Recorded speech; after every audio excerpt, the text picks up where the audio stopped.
Il s'agit du Collège européen des traducteurs littéraires. Il est installé à côté du château de Senef et accueille une quinzaine de traducteurs durant les vacances scolaires.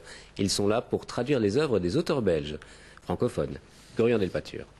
Amélie Nothomb en serbo-croate, Bernard Tirtio en espagnol, Simenon en italien, Jacqueline Hartmann en letton et de la poésie francophone en chinois. Tous ces livres ont été traduits ici, au Collège européen des traducteurs littéraires de Senef. Il est financé par la communauté française et par l'Europe et il accueille essentiellement des traducteurs venus des pays de l'Est.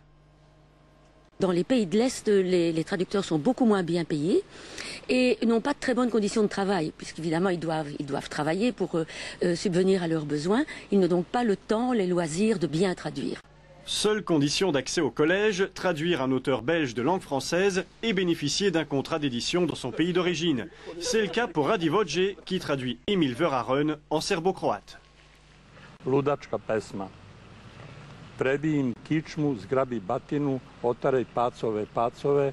Eh bien, c'est un très grand poète européen. Je crois sincèrement qu'il est tout à fait à la hauteur de Victor Hugo. Seulement, il est belge, un peu méconnu, comme beaucoup d'écrivains et artistes belges. C'est justement le but de ce collège, donner les moyens aux traducteurs de faire connaître les auteurs belges francophones à l'étranger, et ils en ont bien besoin. Marguerite Yourcenar, par exemple, ou même Amélie Nothomb, on l'a fait passer pour une auteure française. Et alors j'étais le premier à mettre l'accent sur l'appartenance de ces auteurs à la Belgique. Voici l'exception du collège. Cet homme traduit le 7e tome de Harry Potter de l'anglais au norvégien. Il est ici pour être tranquille et être sûr d'avoir fini au mois d'octobre. On en profite pour vous révéler en exclusivité la fin du dernier Harry Potter.